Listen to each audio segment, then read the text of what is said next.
Next option है हमारा series का, और देखते हैं सीरीज का इस्तेमाल कैसे किया जाता है। देखिए जैसे आप पहाड़े लिखते हैं, अब जैसे मैंने यहाँ पे एक वैल्यू लिखा 2 और मैंने इसे सिलेक्ट कर लिया। उसके बाद सीरीज पे क्लिक करना है हमने। क्लिक करने के बाद देखिए इस वाले जो वैल्यू को है वो आप कहाँ फिल कराना चाहते हैं। जो 2 की वैल्यू आएगी जस्ट काउंटिंग में जो वैल्यू आएगी आपकी, वो आपने रो में फिल कराना है या कॉलम्स में। तो मुझे रो में चाहिए, रो में ऐसे और कॉलम में ऐसे आएगा। तो जैसे मैं अभी पहले रो में कर लेता हूँ ताकि आपको पता लग जाए। मैंने 2 सेलेक्ट किया, उसके बाद मैंने 20 प्रेस किया, यानी कि 2 के पहाड़े में स्टार्टिंग में 2 आता है, लास्ट में आता है 20। जो स्टेप वैल्यू है वो 2 है और जो स्टॉप वैल्यू है वो है 20। यानी जहां से शुरू करना है वो वैल्यू यहाँ डालेंगे, जो एंड वाली वैल्यू है वो यहाँ डालेंगे। और बीच में कितने कितने की गैपिंग होनी चाहिए, जैसे मैंने यहाँ पे लिखा है कि मुझे 2 की गैपिंग चाहिए। अगर आप यहाँ 3 लिखेंगे ना तो इन सब में 3-3 की गैपिंग देगा, लेकिन मुझे 2 की गैपिंग, क्योंकि पहाड़ों में 2-2 की गैपिंग आती है 2 के पहाड़े में। तो हमने क्या करना है, ओके करेंगे। और आप देख सकते हैं कि ये जो नंबर हमने लिखा है 1 से लेके 20 तक, उनके बीच में 2-2 का गैप आया है। तो इसे हम अंडू कर लेते हैं। ये हो गया कॉलम में। अगर आपको रो में भी चाहिए सेम वैल्यू, तो आप क्या करेंगे, सीरीज पे जाएंगे और ये सेम वैल्यू रहने देते हैं।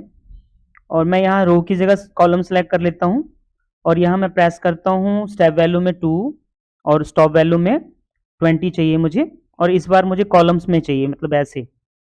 तो कॉलम्स में ऐसे आ जाएगा, यानी कि रो में ये जितने भी रो हैं उसमें फिल हो गए, तो एक ही कॉलम में हो गया। कॉलम का मतलब है कि एक ही कॉलम, एफ वाले कॉलम को यूज कर रहे हैं आप। अंडू कर देता हूं मैं। तो ये तो हो गया नंबर के लिए। नेक्स्ट जो ऑप्शन है हमारा सीरीज में ही है, सीरीज का बहुत बड़ा पार्ट है अभी ये। तो जैसे आपने देखा कि किसी सीरियल नंबर को लिखना है तो आप इस तरीके से लिख सकते हैं। अगर आप 3 की वैल्यू भी करना चाहते हो तो 3 की वैल्यू भी करके देख सकते हैं। जैसे 3 की वैल्यू भी मैं आपको प्रिंट करा के दिखा देता हूँ जल्दी। स्टेप वैल्यू हमारा 3 होगा और 30 हमारी लास्ट वैल्यू होगी। ओके करेंगे, आप देख सकते हैं 3-3 का गैप आ गया। अंडू कर देता हूं मैं।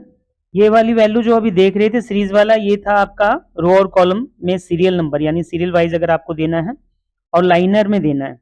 अगर आपको मल्टीप्लाई करना है तो आप ये वाला ऑप्शन यूज कर सकते हैं। जैसे मान लीजिए कोई भी वैल्यू है यहाँ पे, जैसे मान लीजिए 2 एक वैल्यू है, 2 की वैल्यू मैंने प्रिंट करा दिया और 2 की वैल्यू के बाद मैंने इसे सिलेक्ट कर लिया। सिलेक्ट करना जरूरी है, किसी अनदर कॉलम को ना सिलेक्ट करें, यानी कि यही सेल आपका सिलेक्ट होना चाहिए।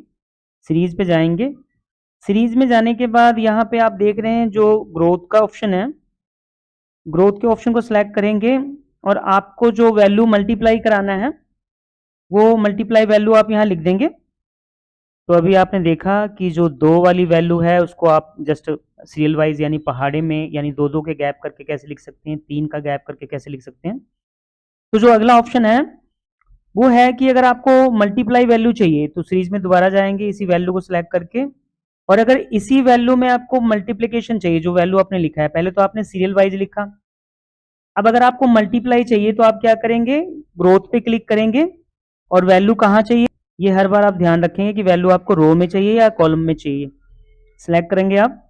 उसके बाद आपको कितने से शुरू करना है, उसके बाद आपको कितने से स्टार्ट करना है वो वैल्यू यहाँ डालेंगे, यानी कि जितनी वैल्यू से शुरू होगा ये, और जो स्टॉप वैल्यू होगी।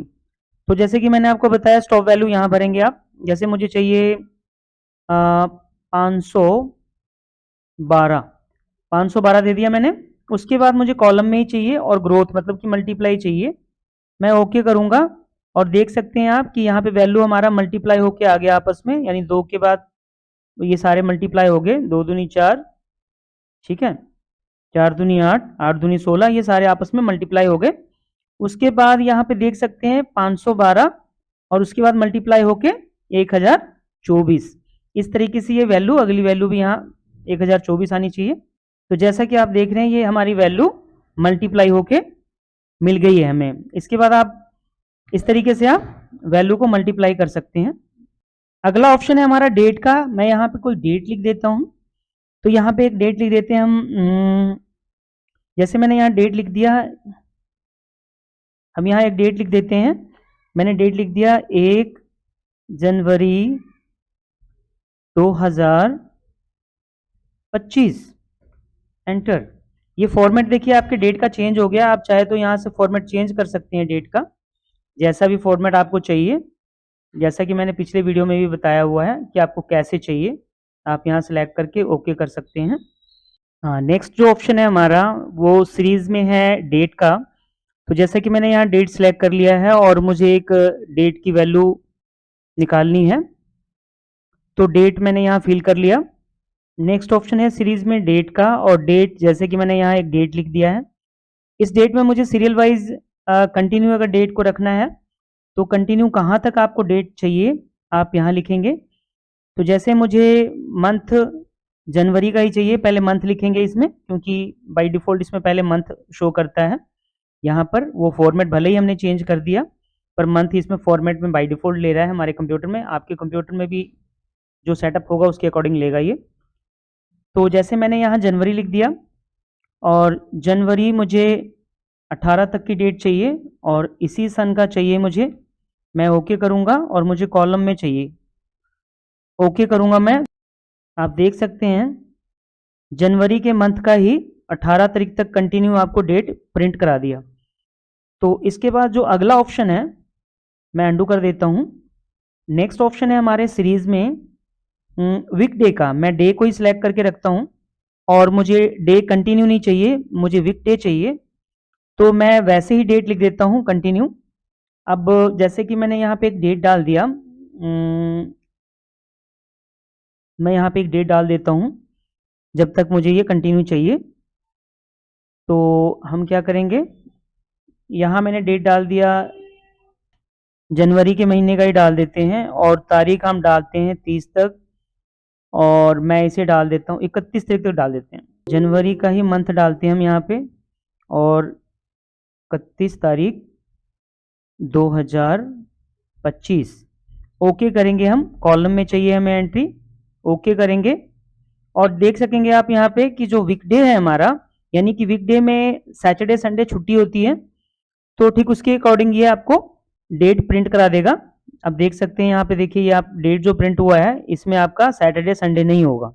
यानी देखिए यहाँ पे 11 और 12 की तारीख नहीं है, यानी कि 11 और 12 को सैटरडे संडे है। आप यहाँ भी देख सकते हैं 4 और 5 को सैटरडे संडे है। तो जहां जहां पे आपका सैटरडे संडे का जो डेट है वो गैप कर देगा, बाकी कंटिन्यू ये प्रिंट करा देगा जहां तक कि आपको डेट चाहिए।